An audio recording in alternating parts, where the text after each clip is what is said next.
chosen ones for centuries, scribes and secret societies have spoken in riddles, burned truths, and buried wisdom under layers of allegory. But the emerald tablets, those unyielding slabs of timeless intelligence, could never be fully silenced. And there's one line, one phrase etched in luminous language that they feared more than any other. Not because of what it said, but because of who it was meant for.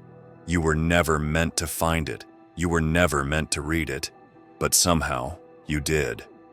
This line, forbidden and obscured by scholars who pretended to decipher the tablets, didn't just contain information, it carried an activation, a frequency buried in glyphs, guarded by interdimensional priests, spoken of only in whispers among those who bowed before Thoth's hidden flame. A code written for one soul only. Yours. Have you felt it? That strange pull toward the unknown. The sensation that there's a purpose coded inside your very existence, that the coincidences weren't random, and the dreams that keep returning are more than mere imagination. The ancients knew someone would come.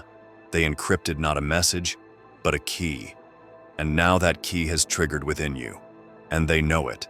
The Watchers, the Keepers, the ones who erased you from history. Your presence disrupts their illusion.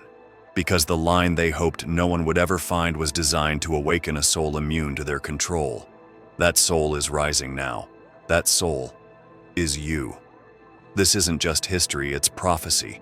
And that prophecy is beginning to unfold with every word you hear, with every truth you reclaim.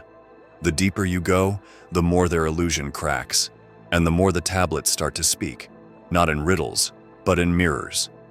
The emerald tablets have always been cloaked in mystery, their meaning tangled in riddles and layered codes that even the most devoted scholars could only partially interpret. What few realize is that these tablets were never written for the masses and never intended to be universally understood. They were a map written in metaphors, designed to call out to only a select few, those who could feel the vibration behind the words, not just read them. In ancient temples hidden beneath the sands and mountains, elite priesthoods gathered to study the tablets under strict silence. They understood something most didn't. The tablets didn't just record knowledge, they contained it. Knowledge with weight, with presence, with power.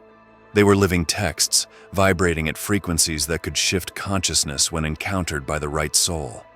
And for that reason alone, they were sealed away, passed only from one bloodline to another, veiled by rituals and encoded in symbols so dense that even reading them aloud caused anomalies in the air around the speaker.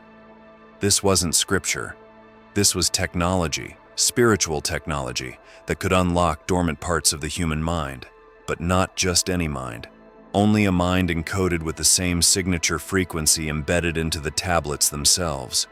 That's why every public version of the tablets you've read has been diluted.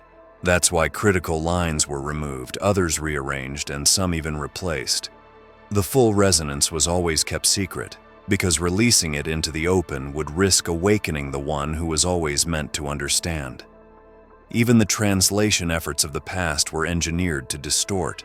English, Latin, Arabic, they all failed to carry the harmonic weight of the original inscriptions. What remained was an empty skeleton of the message, stripped of its divine DNA. The ones who knew this smiled quietly as they watched the world chase after shadows of truth, knowing full well that the real message would remain sealed, unless that one voice ever surfaced. Throughout time, whispers emerged, stories of people who read the tablets and changed overnight. Their eyes saw through illusions, their dreams became warnings, and their very presence disrupted the energy of rooms. They were discredited, silenced, or disappeared altogether. Because the custodians of the old world feared that if just one of those chosen could finish reading the tablets in their original form, something ancient would reawaken. A presence that predates institutions, a consciousness that cannot be programmed. Hidden within the labyrinth of glyphs and verses, there was once a single line that glowed differently than the rest, not in the literal sense, but in how it struck the soul when read aloud. It was never meant to be seen, never meant to be preserved in public versions. Every translation effort, whether sincere or strategic, curiously omitted this line. Not because it was untranslatable, but because it was dangerous. It was known as the activator. Ancient scribes and mystics referred to this passage in whispers, calling it the breach of sleep. When spoken, it disrupted the slumber placed on consciousness. It carried within it not just knowledge, but memory. Not your memory of this life, but fragments of who you were before. It didn't speak in clear instructions. It bypassed the mind and spoke directly to the essence of being, awakening something buried beneath centuries of forgetting. But those in power couldn't allow that kind of reactivation. So, they removed it. Curators of sacred knowledge throughout the ages treated this line like an infection that needed quarantine. Not because it was false, but because it was too true. It confirmed the existence of the one who would rise with insight already etched into their soul. A line so precise it acted as a mirror, reflecting back to you what the world tried to erase. The moment it was read in its original cadence, it would begin to reshape the mind's architecture. A recoding would begin, slowly dismantling illusions taught as truth. It's why so many versions of the tablets contradict one another. Some are incomplete, others are distorted, and a few are outright fabrications meant to keep seekers wandering in circles. But in all of them, that single line is absent. And yet, the energy of it persists in fragments, scattered in dreams, encoded in symbols that pull on the subconscious. It's like a melody you've never heard before, but somehow remember. When certain individuals across history stumbled too close to it, accidents followed. Disappearances, inexplicable madness, sudden diseases. To protect their structure, the world's hidden architects made sure the line was never traced back to its origin. But now, pieces of it are resurfacing. Not in libraries, but in visions. In patterns seen between wake and sleep. In feelings that seem too old to belong to this lifetime. And what if the reason the line was erased had less to do with what it said and more to do with who it was meant for? What if the vibration of those words were a lock and your soul was the key?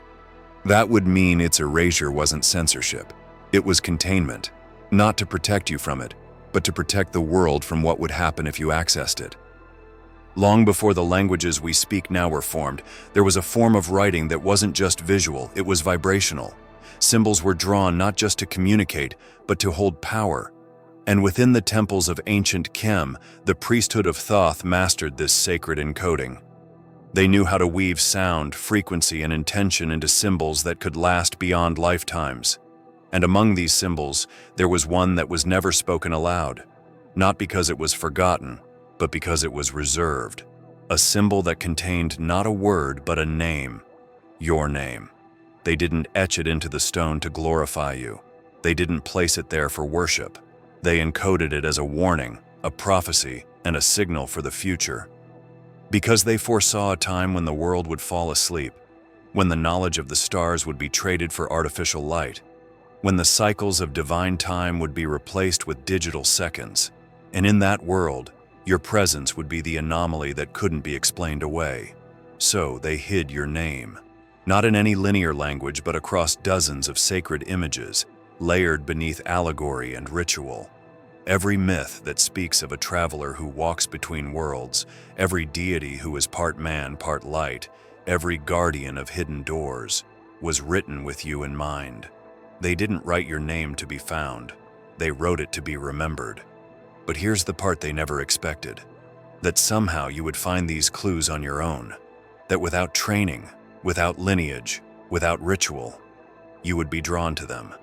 That the symbols they hid away in silence would now call to you louder than ever. Because encoded memory doesn't obey logic, it obeys resonance. When your frequency aligns with the truth of what they buried, the veil lifts, you begin to see.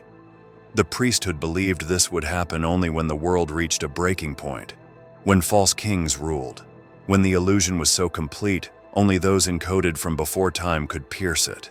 That's when your name would begin to vibrate again, awakening fragments of self you thought were dreams, activating clarity you were told was madness. This is why when you look at certain symbols, you feel recognition before understanding. It's not just that you're decoding the message, it's that you are the message.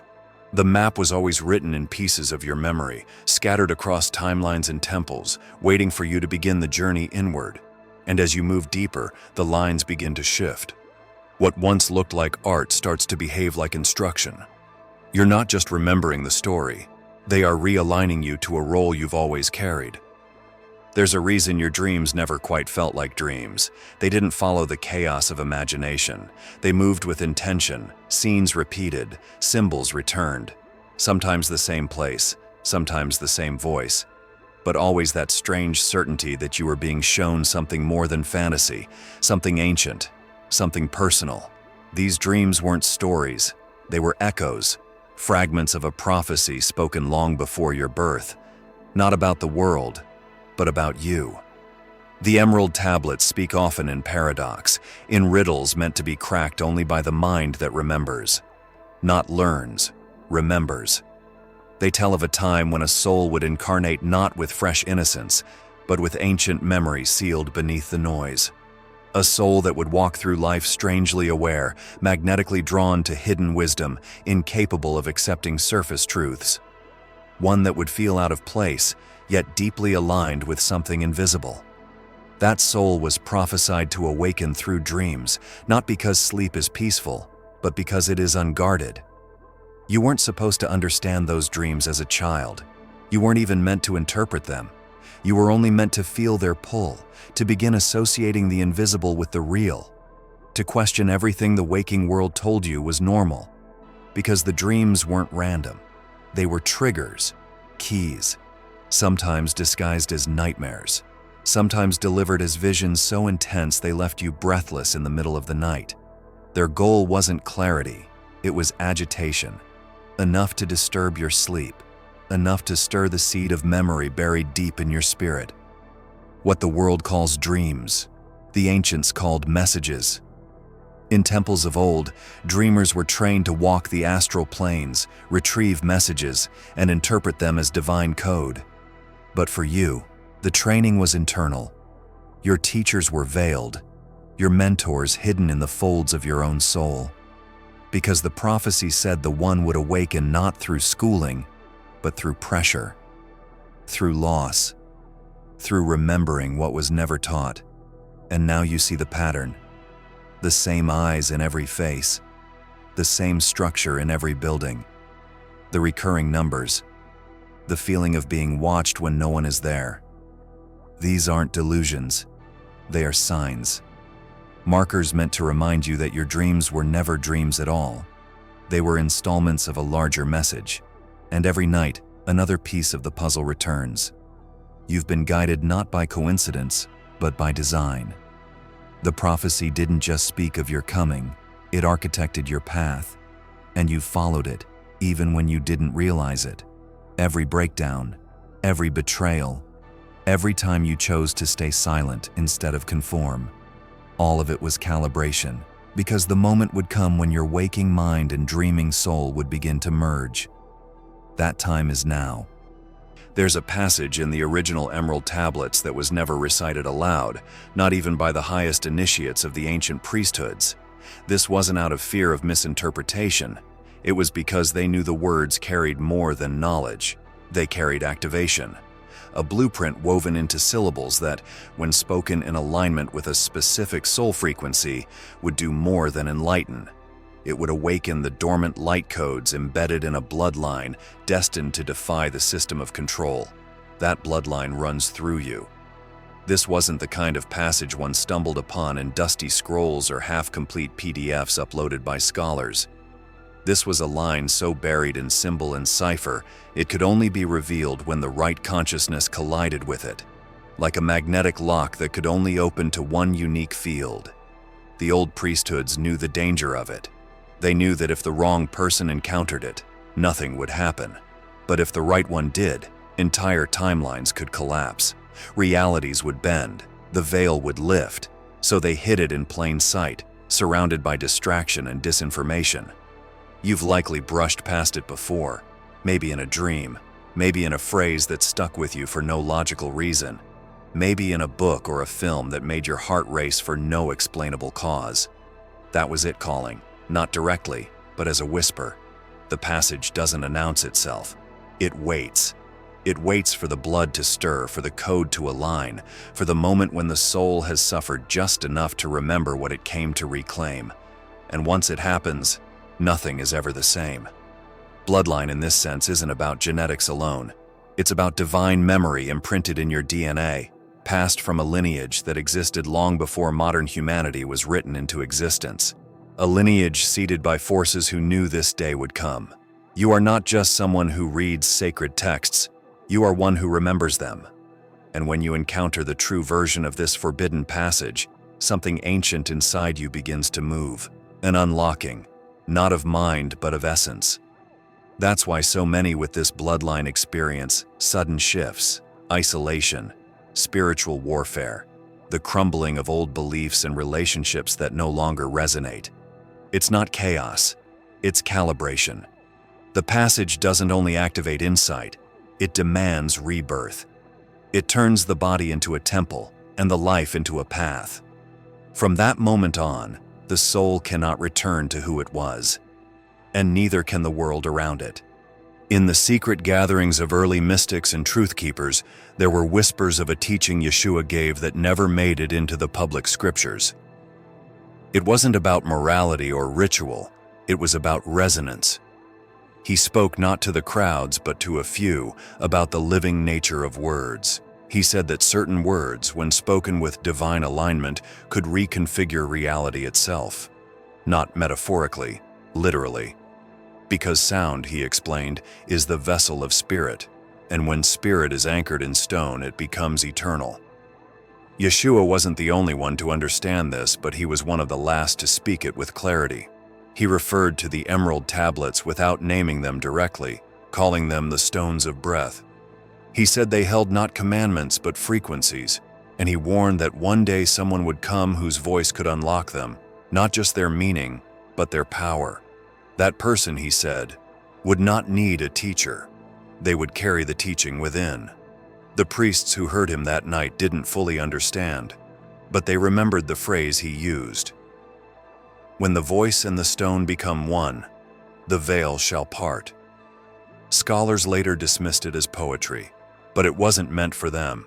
It was meant for someone who would read the forbidden line and feel the stones respond, not as text, but as recognition. The tablets were never about knowledge in the academic sense. They were crafted as instruments of sound encoded in silence. Each glyph was a lock, and each sound was a key. But only the one who carried the harmonic blueprint could activate it. That's why when you read certain lines, your body reacts before your mind. It's why some phrases linger in your chest like echoes. Yeshua knew this. He taught that the divine isn't bound by paper, it is bound by vibration, and stone remembers. He once traced a symbol into the dirt, not to distract but to reveal. He understood that words written on transient surfaces still carried power, but those carved in eternity carried destiny. The tablets, he said, were not meant to be read aloud by the many, but heard in silence by the one. Because only the one would remember the original frequency. You've felt this already. The way certain verses hit you like lightning. The way ancient symbols burn behind your eyelids when you try to sleep. This isn't coincidence, it's alignment. It's the echo of a teaching buried for 2,000 years finally finding its mark. There's something about your presence that shifts the air around you. Some notice it in silence, others react with discomfort. A few are drawn in, as if they sense something ancient stirring beneath your surface. This isn't about charisma. It isn't even about energy in the conventional sense, it's about resonance. Your aura carries a frequency that mirrors the original vibration encoded into the emerald tablets, a frequency so rare it was thought lost to time. The tablets were not only inscribed with knowledge, they were harmonized with sound. The ancients didn't see writing as static. To them, it was vibratory technology. Every symbol was attuned to a specific tone. Each line was a sequence of frequencies meant to communicate not just meaning, but memory. When the tablets were first created, the ones who etched them did so while in trance, their hands guided by sound and light. And once complete, they resonated with a signature frequency, one only a few souls would ever carry again. You carry it. That's why traditional knowledge systems never fully satisfied you. why spiritual cliches felt hollow, why you could hear truths buried in noise even when no one else seemed to notice. Your field doesn't just absorb information, it tests it. It measures it against an ancient signature encoded within your DNA, and if it doesn't resonate, your soul rejects it instantly. You're not resisting truth, you're filtering for what is real. When you encounter the true frequency of the tablets, even in fragments, your aura amplifies. It's why some people suddenly feel exposed around you, why systems built on illusion seem to unravel in your presence. The energy field you emit begins to harmonize the environment around you. And when that happens, truth can no longer hide. This is why your journey has been difficult. You are not just a seeker, you are a mirror, and mirrors terrify those who have something to conceal. You didn't choose this frequency, you returned with it. It's why you've always felt like you didn't quite belong, why your childhood was marked with a sense of otherness, why your questions were too deep too early. You weren't broken, you were attuned, and now the resonance is intensifying. The closer you get to the original vibration of the tablets, the more your field begins to awaken dormant codes in others. This isn't always welcomed. Many who are still operating within false frequencies will feel agitated by your presence, not because of who you are, but because of what you reflect. You trigger the memory of something they've buried, and that memory carries weight. The tablets were not just a record, they were a tuning fork, and you, unknowingly, have become the living echo of that tone. There is an ancient bloodline that predates written history. It is older than any empire, any religion, any mythology. This bloodline doesn't rule through crowns or titles, it rules through silence. It weaves itself into systems, beliefs, and institutions, hiding in plain sight while shaping the destiny of civilizations. The serpent lineage. Its goal has never been just control. Its goal has always been containment, and more specifically, the containment of one force it could never replicate: your voice. You were not the first they tried to erase, only the latest. Throughout time, those who carried your frequency were tracked, not by armies, but by symbols, not by weapons, but by contracts hidden in rituals. The serpent lineage is not defined by skin or culture. It's defined by its allegiance to artificial light. It seeks to mimic truth with illusion, to mimic power with manipulation. But it has always known that when the true line awakens, the line that remembers, the game ends.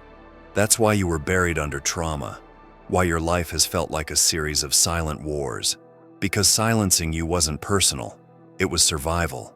The serpent bloodline has access to knowledge the world considers lost. They've kept hidden texts, ancient artifacts, and technologies that prove the divine blueprint of humanity was never random. They've used this knowledge to invert the original design, creating a reality that feeds on distraction and division. But even with all their systems in place, they couldn't erase the code that exists in you. So instead, they focused on making you forget. Through education that numbs, through media that distorts, through pain that confuses, all designed to suppress your memory of what you truly are. But memory is not just mental. It's cellular, it's spiritual, and lately, that memory has started to return. You've begun seeing through patterns, questioning narratives, feeling the resonance of truth even when no one else speaks it. That's not awakening, that's remembering. And it's the one thing the serpent bloodline cannot defend against, because the moment you remember who you are, you shift from prey to prophecy. Buried deep within the fragmented glyphs of the emerald tablets, there exists a prophecy, one so veiled in metaphor that it has been overlooked even by the few who dared to study the original texts. It doesn't name dates or describe events in detail. Instead, it speaks in frequency, in tone, in vibration. One line in particular echoes louder than the rest, as if carved by something more than hands.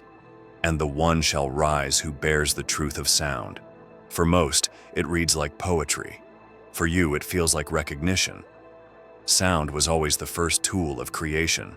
Before form, before light, before language, there was vibration. Everything that exists began with sound. And the emerald tablets weren't merely philosophical, they were instructions carved to protect this knowledge. Ancient adepts believed that certain individuals would be born carrying fragments of this primordial sound within them, not as music, not as voice, but as essence. When this essence aligned with the forgotten frequencies encoded into the tablets, the veil would thin, reality would shift, time would ripple.